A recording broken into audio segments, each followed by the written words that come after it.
touching on the top 5 core plays in NBA DFS today. Now, I don't think I'm going to have to re-record any part of the video today with the trade deadline being gone and past, but this is very much a slate in which I waited to put out a video for you guys just in case there was some news that was coming through, and there is. Okay, so kind of starting out this video, it's going to be tough to break it down into the top 5 core plays. It just is. Just given the nature of the slate, it's a huge slate. Okay, and there's a bunch of value that's out there, and we don't exactly know what the minute allocation is currently going to be. So for example, a bunch of the Spurs players were literally just ruled out. Okay, so with that, we know a couple of things. Malachi is going to be a great price point play at 4.9. Okay, most likely going to put up around 30 fantasy points. And this holds true for Fanduel as well, guys. And if we look at his Fanduel price, not that much higher. Okay, and this is all ownership that is going to adjust due to this injury news as well. Okay, but as it sits right now, we have seen him get, over 30 minutes. Now, had a poor night shooting against Toronto, but besides that, has been a strong price point play.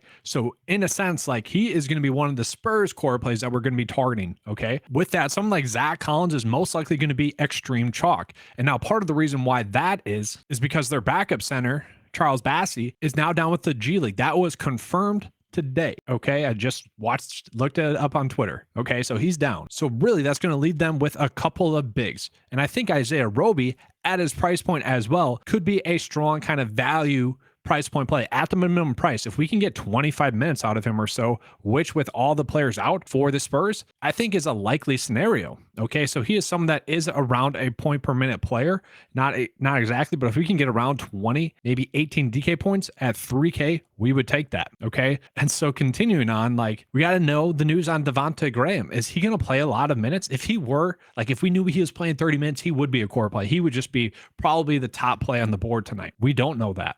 But if we did, he would be. Okay. And I haven't gotten news on Blake Wesley, if he's going to be with the team tonight for the Spurs. If he gets 30 minutes, he would be someone that we'd be targeting. Okay. So be in the Discord chat before lock, guys. The link is in the description below. Okay. So I have to go about navigating this video with kind of team core plays, and then I'll be getting into my top 5 individual core plays. But there is so much value out there that I want to touch on this separately. Okay. So with the news for the Charlotte, we know that they are going to be without their big Mason Plumlee. Okay, so with that, someone like PJ Washington is a play that I like. Is he a core play? No, but I do think he's going to step up into a bigger role. A lot of people are going to go with Mark Williams, as they should. Okay, he is a very strong price point play, especially on DraftKings. 3.2 is a cheap price tag. He's coming in extremely chalk though. Okay, if he gets 25 minutes, like he's currently projected to get, he's going to be a strong price point play. But we can also see Nick Richards is popping up as one of the best values on the slate as well. Just a little bit cheaper than Mark Williams, and I think that's why he's popping up a little bit more value-wise. But both of them are strong price point plays. It does make some logical sense. Maybe if you're doing a single entry where you're really trying to capture upside, you could fade Mark Williams for Nick Richards. That could be a path in which you choose to do. I think they're both fine plays. Okay, we can kind of see their averages. Both going to be stellar plays. Okay, if those minutes are there, like we're projecting them to be both over 20 minutes, they're both pretty much point per minute players. Okay, so it's just which player is going to get the most minutes. And given the fact that we haven't projected to get about the same, but Mark Williams is 40% and Nick Richards is 5%, that's an interesting thing. Once again, be in the Discord chat before lock, guys. This stuff is going to change throughout the day. Okay, we got about 5 hours until lock. Probably going to be about 4 hours once this video gets released. Be in there. Okay, link to that is in the description below. And now lastly, the Clippers have made a ton of trades, okay, with their guards. Okay, so someone like Terrence Mann is going to be stepping up into a lot of minutes, 29 minutes, maybe 30. Okay, Norman Powell could be a decent price point GPP play as well. He is soaking up some ownership, though. That worries me. And so that's where I might just go with Mann, who sure might not have the upside that Powell has. Okay, Powell's been going off lately, but he is much cheaper and has a little bit of value baked in there. 4K is a cheap price tag for someone that could potentially be getting 35 minutes. Okay, it's a crazy slate. It's a crazy slate. And then there is one other situation I want to get into before we get into the player-specific core plays. Okay, looking at Utah, guys, their guard situation is cloudy. So Westbrook probably going to have a contract buyout. Jordan Clarkson, currently questionable. Okay, if he were to sit, we would just be locking in, and I don't like using the word lock, but we would be locking in Colin Sexton because he'd be looking at around probably 36 minutes, maybe more than that. And at 4K, that would simply be too cheap. He'd probably get up at least 15 shot attempts, would get some assists, would get some rebounds. At 4K, would just be too cheap. I think he's already in play here at this price tag, but if we get news that Jordan Clarkson is out, we are just loading up on Colin Sexton. And then lastly, we're looking at Horton Tucker as well. He's someone that could step up into some more minutes, especially if we get news that Jordan Clarkson is out. So just a lot of injury news that we were waiting on. Now let's go ahead and get into those top core plays on this slate. Okay, so core play number 5 for me is going to be Ja Morant. And I want to point this out. This is going to be specifically because, well, he's coming in at a much lower ownership than Damian Lillard. Now, Lillard gets a great matchup, but I think the likelihood of Ja going off is just as great as Damian Lillard going off. I do worry about SGA stealing a little bit, but if I'm prioritizing a point guard at this pay up price point, I think it is Ja Morant. I think it gives us a good chance at 50 plus DK points, and we have seen him have that recent upside. And don't get me wrong, it's much more of a ownership leverage spot, okay, over someone like Lillard.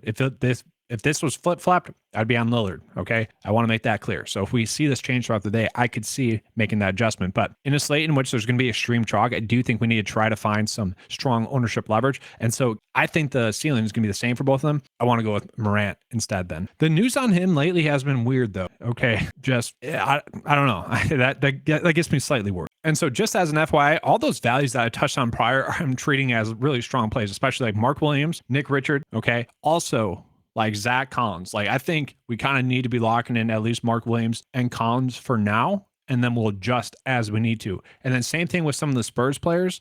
Like, I think we're just looking at those two. So let me just go ahead and put those players in here just so that we avoid any confusion. And so the nice thing about like going with Ja is the single fact that these two are going to be extreme chalk. Like, this could be 80% combined ownership, maybe even more than that come lineup lock. So by going Ja, who's like lower owned, but has about the same upside as some of these other players, you know, we are kind of gaining some leverage in that sense. And it's nice because he's a guard. These two are centers. It's just nice in that aspect. And then we're going to load up on the other Spurs guard there as well. Okay, so we got our point guard and shooting guard figured out. So from there, we can kind of see a lot of players are pretty much pulling in as they should be given their price point. Now, I do want to call it these two, Jimmy Butler and Jaren Jackson Jr. I personally don't love Jaren Jackson Jr. If you guys want to be on him, you can. I want to pull up Jimmy Butler going against the Houston Rockets. So this is going to be a great matchup for Jimmy Butler and the Miami Heat, okay? It's a matchup in which I expect him to go off and have 40 plus DK points. To me, it is a strong kind of single entry, maybe GPP single entry play because you are going to get most likely 40 DK points. Does it give you the upside for 55? I don't know, but it should be a strong, safe price point play.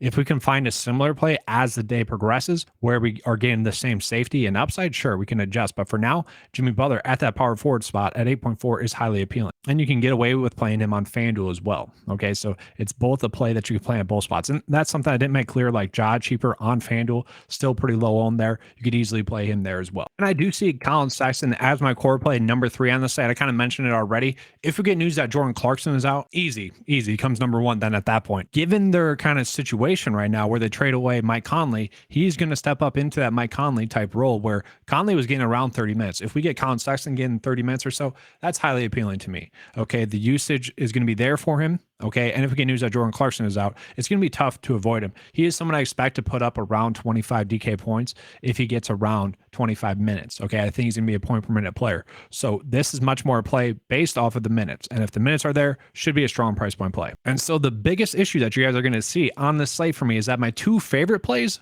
are also guard and also shooting guard eligible. Okay, so Brandon Ingram or Jalen Green, I think they're going to be exactly the same.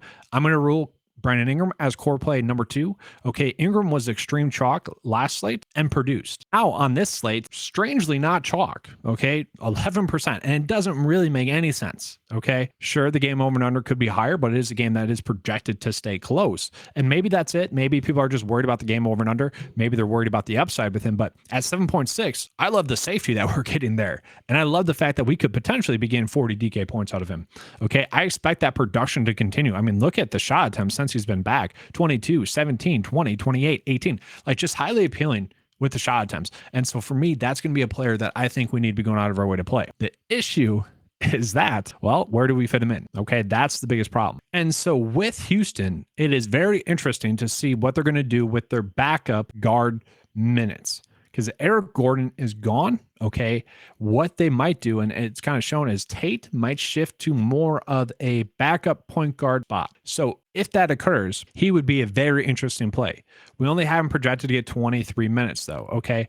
And then Knicks as well, also projected to get around 20, okay? So what we're seeing is that the minutes most likely are just going to be spread out. We don't know exactly what's going to happen with the minutes. That's the issue on this slate. The one thing that we do know is that Jalen Green is too cheap, okay? The guy has been shooting a ton, 21 and 22 shot attempts. And why is this? Well, it's because Kevin Porter's gone. But now you take a high shot attempt player out like Eric Gordon. Now, I mean, this could be 25 shot attempts tonight. Okay. He's been a little hot shooting the 3-ball, which worries me a little bit. We could see the points come down, and he's not someone that exactly does well assists and rebounds wise. So it's not like he can carry himself there if he has a poor night shooting. So against Miami, that's the biggest worry, is that he could potentially have a poor night shooting. But we are seeing his ownership be extremely low because of that matchup. Okay. Because the game is not a sexy game, because Houston's favored to lose by a lot. Okay. So this is kind of my way of getting unique on this slate, is by chasing these high upside plays in these kind of lower appealing matchup games. Okay, it's much more bet on the game staying close, and if it stays close, it's going to be because Jalen Green is having another good night, which is why the last two games, sort of, I mean, the Kings, the first time against them, they got blown out.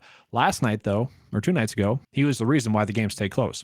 So that's much more the bet here. And at the price tag, we could be getting 40 DK points at such a cheap price tag. And so you guys can see the issue here is that kind of my thought process is we can get chalky with the bigs and get unique with the guards. And then it's just like, who do we go with the Spurs? Is Doug McDermott going to get 25 minutes in this game now? If he does, if he gets 30 minutes, like, strong price point play. So like closing out the build is extremely difficult right now because we don't know where the minutes are going to go. It's a guessing game. And so for now, I might just bet that Tate does get more run and put him in there. We have 12.1 left over.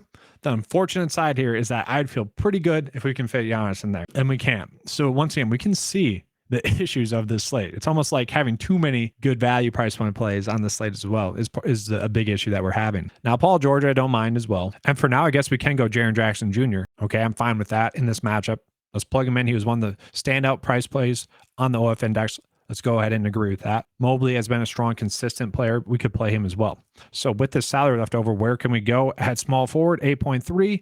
Oh man, it's difficult now. We're at a dead price tag.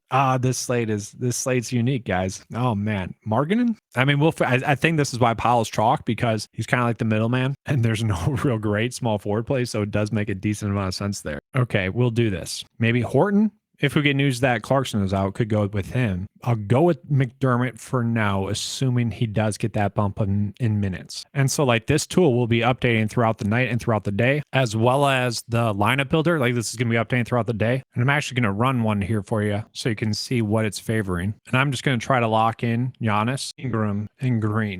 Okay, so with that, it's probably not best to lock in those players, but it was pulling in SGA. So we'll see throughout the day. It didn't pull in anything too chalk. Once the Spurs value gets in there, it'll be interesting. And then I guess let's go ahead and toss in Mark Williams and Zach Collins as locks as well. Now this time I'm doing 20 entries. Let's go card view. And now it's actually pulling in some lines that I personally like a little bit more. Very interesting though, guys. It's a very interesting slate that we have. All right, so video is done. Fingers are crossed that there's no news in which I have to go ahead and redo the start and the end of this video like yesterday. I think it turned out decently well, yesterday's video, given the trade deadline situation. But that's all for this video. Hopefully you guys enjoyed it. If you did, give a like and subscribe. If you guys want access to any of the tools that you just saw in this video, make sure to click the links in the description below. Make sure to be in the Discord chat before lock. Link to that's in the description below as well. All right, good luck.